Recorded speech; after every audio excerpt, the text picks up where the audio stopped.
California's most iconic trees are in trouble. Climate change-fueled drought and wildfire have ravaged forests from San Diego County to Yosemite National Park to the Oregon border. Beetles thriving under warmer temperatures have killed more than 160 million trees and counting.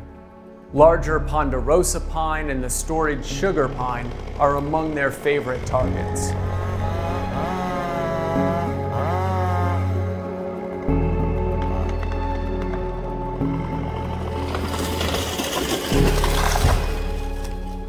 Massive blazes, once easily extinguished by modern firefighting techniques, are raging out of control. Crown fires have obliterated entire stands of trees, including thousands of ancient giant sequoias. If things continue, foresters fear that once shaded canopies will eventually transform into sun-baked shrub and grasslands.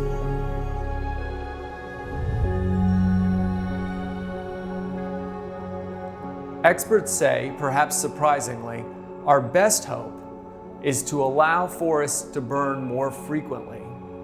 Historically, fires have served as the janitor of the forest, clearing out shrubs and smaller trees on millions of acres a year. But after a century of aggressive firefighting and logging, forests are now overgrown with thick patches of younger, thirsty trees. As climate change-fueled blazes have descended on these parched landscapes, flames have jumped into treetops, creating devastating crown fires. That's made a lot of people nervous. Folks fear their forests could be next.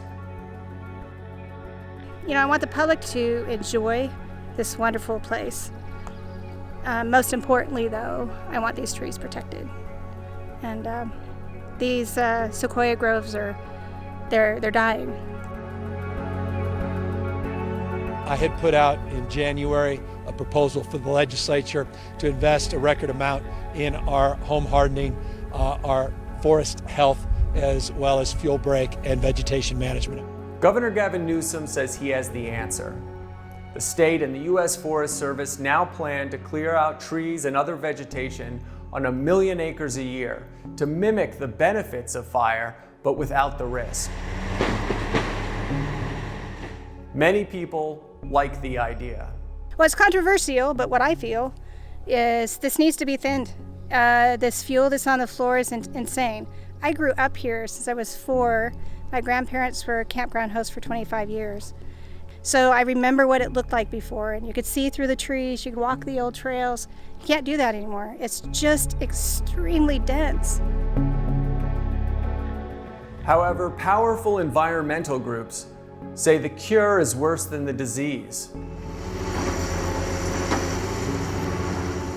They argue that heavy machinery will trample forest habitat and leave behind massive amounts of highly flammable slash debris.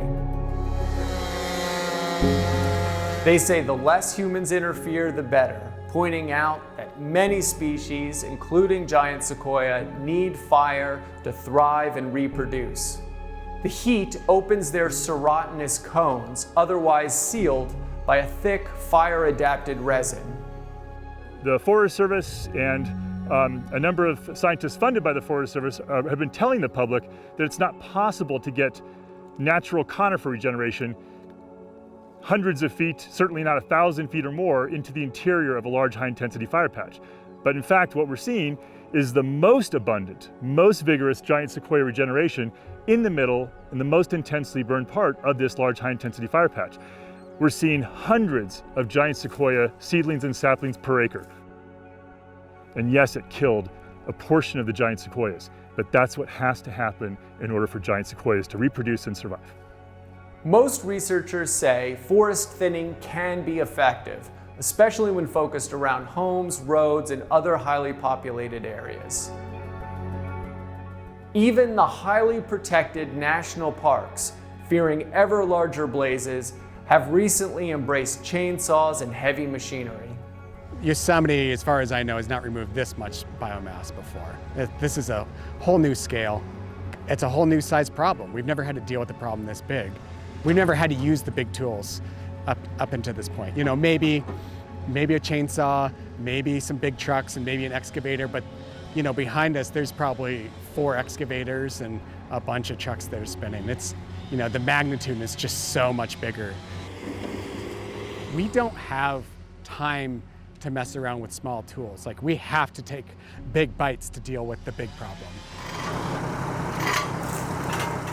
Still, scientists warn that logging is not a cure-all. They say thinning of small trees is not physically or financially practical on the massive scales needed to tamp down fire and restore forest ecosystems.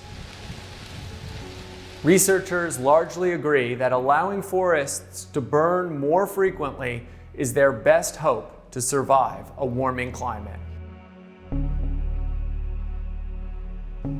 For the San Diego Union-Tribune, I'm environment reporter Joshua Emerson Smith with photojournalist Nell Cepeda.